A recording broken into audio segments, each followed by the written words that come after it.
It's titled Putin, Trump, and Le Pen Are Cashing In on the Collapse of Neoliberalism. First of all, what is neoliberalism? Neoliberalism is this economic and governing policy, this idea that came out of this meeting. The word actually came out of a meeting in Paris in 1938, but the movement came out of a meeting in Switzerland in 1947 with a group of economists, Milton Friedman, Friedrich Hayek, von Mises. I mean, this group of, well, neoliberals is what they called themselves. They thought that they had come up with the ultimate solution to prevent the rise of either communism, like they'd seen in the Soviet Union, and at this point in time, Stalin was just like total brutality, or fascism, which they'd seen in Italy and Germany. And their solution was, pretty straightforward stuff. I just wrote a book about this, The Hidden History of Neoliberalism, How Reaganism Gutted America. And they called for widespread deregulation of business. They said all government functions outside of police and courts should be privatized. There should be basically no regulations on international trade, money and politics, or the movement of money across borders. They said that taxes need to be slashed to the bone on corporations and the morbidly rich. And, basically turn your countries over to the giant corporations. To the magic of the market was their phrase. Margaret Thatcher brought this to the United Kingdom in 1978. Ronald Reagan brought it to the United States in 1980. Although you could even argue that the last year of Jimmy Carter's administration, 79, he was moving in this direction, deregulating the trucking industry, the airline industry, and others. And we're quite a ways down the road. And and by the way, Russia, neoliberalism was brought to Russia in 1992, 1993 by the George Herbert Walker Bush administration and the Bill Clinton administration as basically a demand for Western help in privatizing their economy and flushing communism out of it. They brought in the Chicago boys, Milton Friedman's guys. So, and in fact, Russia today shows us what the end point is, how neoliberalism always ends up.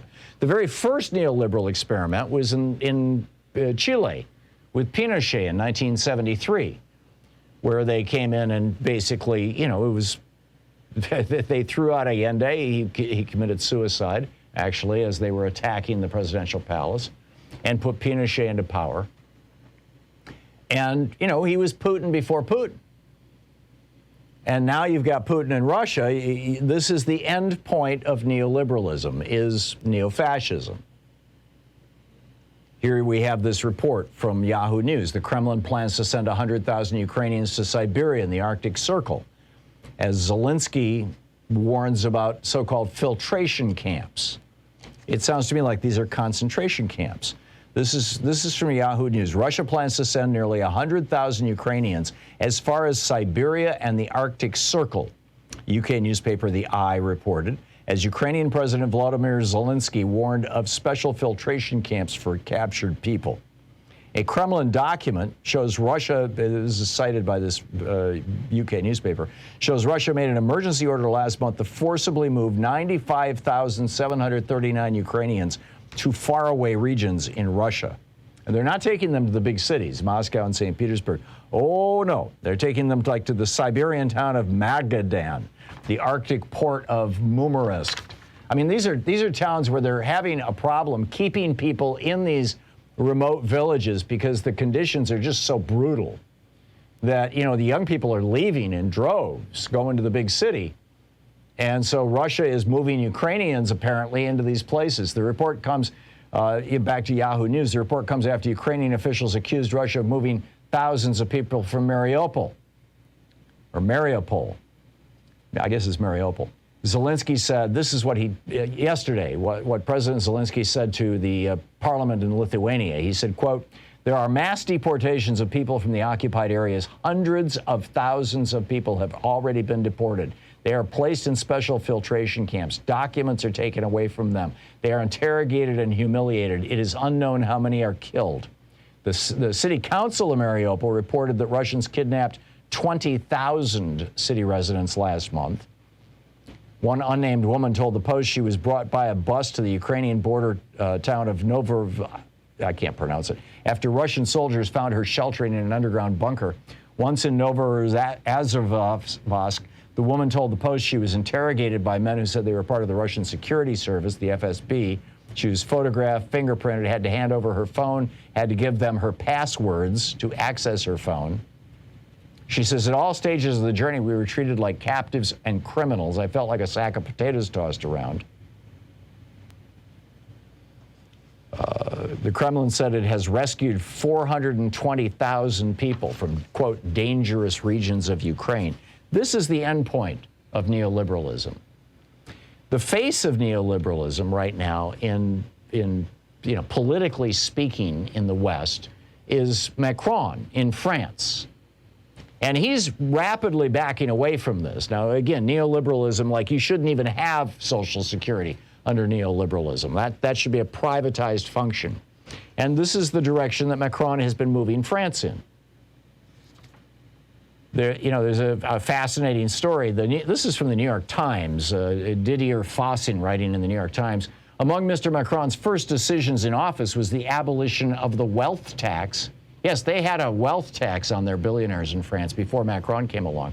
And the institution of a flat tax on capital gains, which benefits the rich.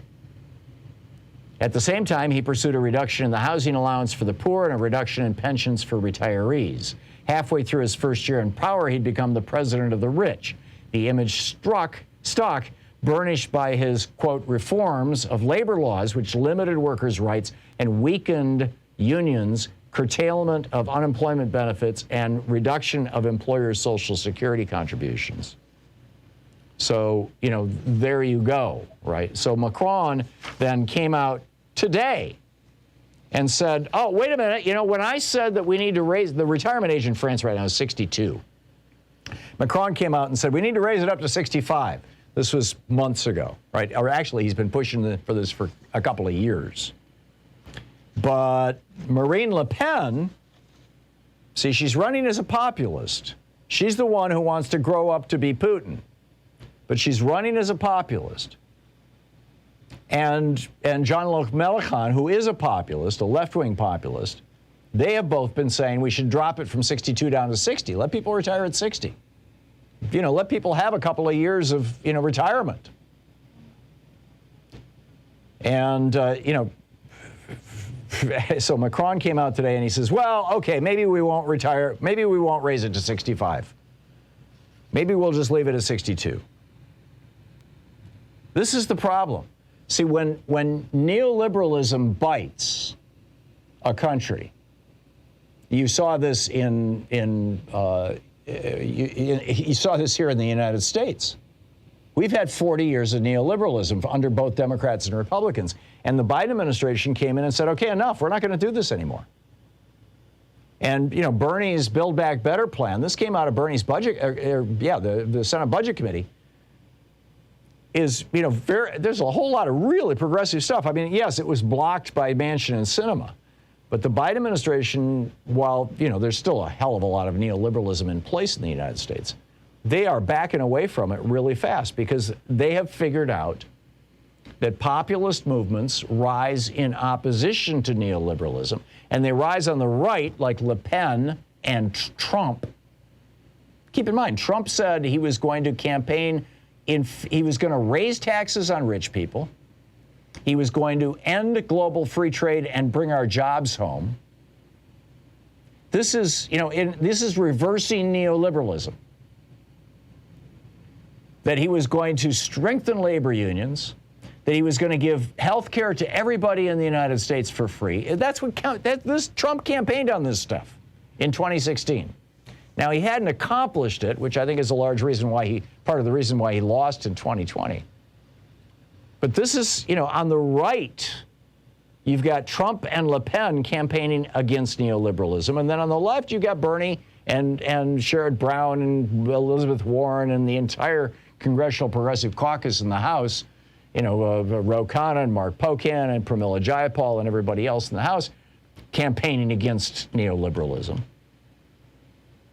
But the end point, and this is like really important to point out, the populist right-wing end point of neoliberalism is neo-fascism. It's what Putin is doing in Russia. That is where Trump was taking us. That is where Le Pen will take France.